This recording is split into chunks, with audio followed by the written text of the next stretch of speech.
à toutes et à tous pour ce nouveau JT avec Mathieu, Mathieu Cornette. Une journée assez exceptionnelle qui a commencé très tôt, puisque il y a eu les premières rondes dès 9h30, je crois, Mathieu, du rapide, du Cap. On peut noter la présence des commentateurs Christian Bauer et Andrea Navratescu. Donc le tournoi va durer 4 jours. Oui, et puis du haut niveau. Très relevé, c'est pour ça que je ne le joue pas d'ailleurs. Trop fort. Très bien. Donc on achève bien les chevaux et vous allez comprendre pourquoi très bientôt.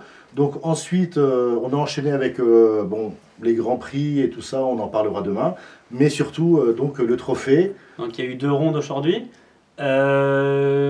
Intéressant, Moroni toujours leader. Et 3 joueurs ex-aequo à 6 sur 10. Yannick Gozzoli, Daniel Darda et Vessin Topalov. Et on a Kemski qui a gagné ces 2 parties du jour, qui a un demi-point derrière, mais toujours pas qualifié. Qui revient, qui recolle. Il recolle, mais il est toujours derrière. Jour, il recolle un peu. On verra s'il réussit à recoller définitivement à la 4e place et qu'il sortira éventuellement. Il reste 4 rondes, donc il va falloir qu'il se dépêche quand même. Très chaud, très chaud. Donc du spectacle. Et puis alors, l'événement dans l'événement, et là ça a été du bonheur pour tout le monde. La salle Molière pleine, qui vibre, qui est chaude. L'atmosphère qu'on a toujours aimée, c'est très important parce que ça fait quand même 2 ans qu'on n'était pas venu ici.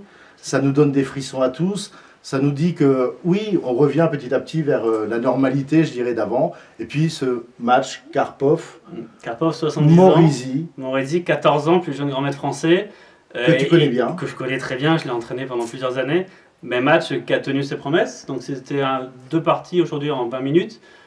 Première partie, très bonne préparation avec le Nord de Marc-Andrea, qui prend l'avantage, qui met une grosse pression, qui devient gagnant, pion de plus, 2 pions de plus, complètement gagnant, et qui loupe. Et là on se dit, mais qu'est-ce qui se passe? Et incroyable. Karpov devient gagnant, Karpov n'arrive pas à gagner, et nul.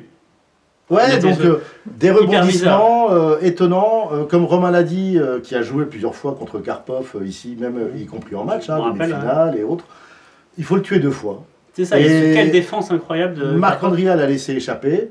Et tout d'un coup, on a une finale avec 2 pions de plus pour Marc-Andrea. Et on se retrouve par magie avec une finale contre... Mais par contre, ce qui est étonnant, c'est qu'on s'attend que Karpov la gagne. Ah ouais, et il la gagne pas. Et une faute... incroyable. Et la deuxième partie plutôt solide, encore une bonne ouverture de Marc-Andrea.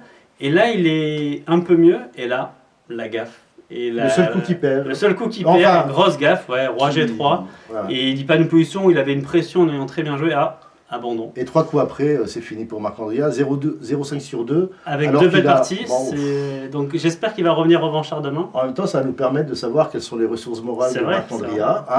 Et puis c'est Karpov, donc il apprend là c'est le top du top niveau. Donc on a hâte de voir ce qui va se passer demain. Voilà, et on se retrouve demain et on est heureux ici au Cap. Merci, à bientôt. À bientôt.